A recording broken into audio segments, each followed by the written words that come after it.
एकमात्र भगवान का जिसने आश्रय लिया और भजन कर रहा है,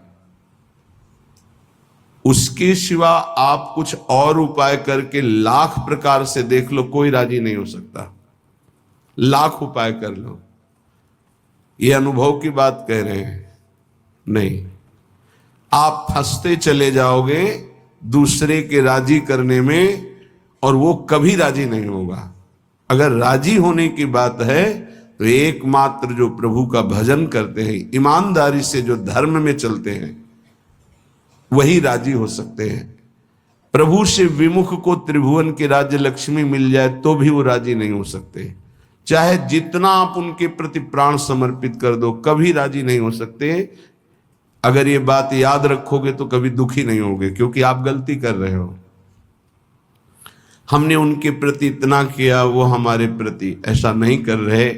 तो पहले सत्संग में बात सुन लो और मान लो।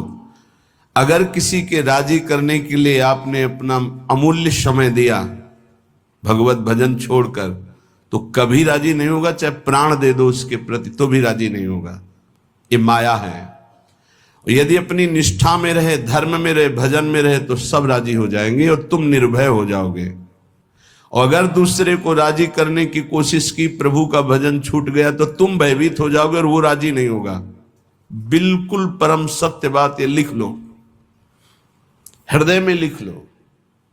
ये अध्यात्म है, तुम्हारे बचाने के लिए है, तुम्हें सुख पहुंचाने के लिए है, तुम्हें जीवन मुक्त करने के लिए है। हे सखे, हे मित्र, ना जनरंजनम कुरु। लोगों की वृत्तियों को राजी करने में अपना समय नष्ट मत करो। प्रभु को राजी करने में अपने समय को सार्थक करो। तो जा पर कृपा राम की होई, तापर कृपा करे सब कोई। एक राजी हो गया तो विश्व ब्रह्मांड राजी हो जाएगा। और एक से विमुख होकर विश्व को तुम राजी करने की कोशिश करो, कभी राजी नहीं होगा। इसलिए न जनरंजनम करो। किसी की राजी होने के लिए अपने अमूल्य समय को नष्ट मत करो। धर्म पूर्वक व्यवहार करो और निरपेक्ष हो जाओ। राजी रखो हरिजू को, प्रभु को। न कुरु कदिंद्रियाणाम, इन दुष्ट इंद्रियों को मनोरंजन मत करवाओ। ना कुरु कदिंद्रियाणाम, इन इंद्रियों को छोड़ो मत मनोरंजन करने के लिए। ये बहुत दुष्ट है, सच्ची मानिए। ये केवल हृदय जलाती रहती हैं, कुछ नहीं है। पूरे त्रिभुवन में कुछ नहीं है। एक भगवान के सिवा आनंद नाम की चीज नहीं है। मन मलिन है, इंद्रियां मलिन है, इसलिए आपको ऐसा लगता है इसमें आनंद है। नहीं, सच्ची मानिए, एक दिन जब आनंद का आपको अनुभव होगा प्रभु के जनित, तब आप देखोगे तो त्रिभुवन में कहीं कोई आनंद नाम की चीज नहीं। जैसे सुबह सूर्य उदय के समय जब हम गंगा किनारे चलते थे, तो आगे रेत में ऐसा भ्रम हो जाता था कि निर्मल जल भरा हुआ है। मरुभूमि में रेत में ऐसा लगता था निर्मल जल भरा हुआ है।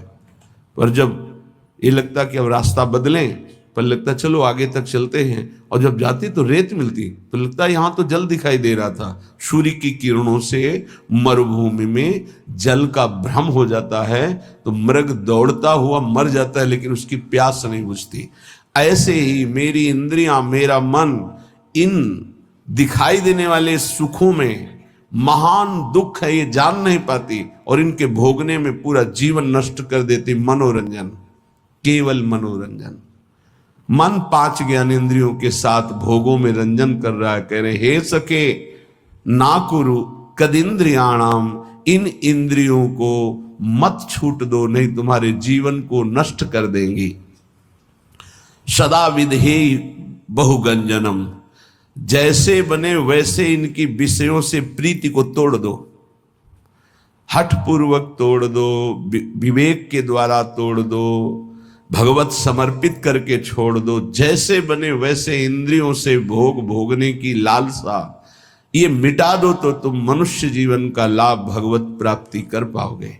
हे बहुगंजनम, बहुगंजनम, जैसे बने तुमसे वैसे, हठ पूर्वक, ज्ञान के द्वारा, भक्ति के द्वारा, जैसे बने बचो। इन गंदी चेष्टाओं से बचो। ये मन इंद्रियां बहुत ही दुष्ट हैं, बहुत ही फुसला कर पता नहीं चलता कि हमसे गलत करवा रही हो, गलत करवा देती है। हंसते हंसते खेलते खेलते अपराध बन जाता है, मन मलिन हो जाता है। पक्का समझ लेना, पहले उत्साहित करते हैं, फिर ये डराते हैं। पूरे जीवन डर में जीना पड़ता है उसको जो अधर्माचरण करता है। कल्पनात्मक भय, सामाजिक भय, भागवतिक भय, कर्म का भय उसे दंड देता रहता है, तभी वो डिप्रेशन में पहुंच जाता है। बिना पाप कर्म के डिप्रेशन नहीं होता, ध्यान रखना। हमसे जब अशुभ कर्म हो जाते हैं और मेरा मन मलिन हो जाता है, तब चिंता, भय, शोक इनकी हो, ऐसे क्रम बाई क्रम, कभी चिंता में डूबा हुआ, कभी शोक में डूबा हुआ है, कभी कल्पनात्मक भय में डूबा हुआ है। वही मन जिसने इंद्रियों को उत्साहित करके पाप कर्म कराया, वही पूरे जीवन दंड देता है। इसलिए सदा विधेहि बहुगंजनम, हे मित्र, जैसे बने वैसे पापाचरण ना होने पावे। इंद्रियों के मनोरंजन में फंसकर अपने जीवन को नष्ट मत करो। ये बहुत दुर्लभ देह है, इससे भगवत प्राप्ति कर लो।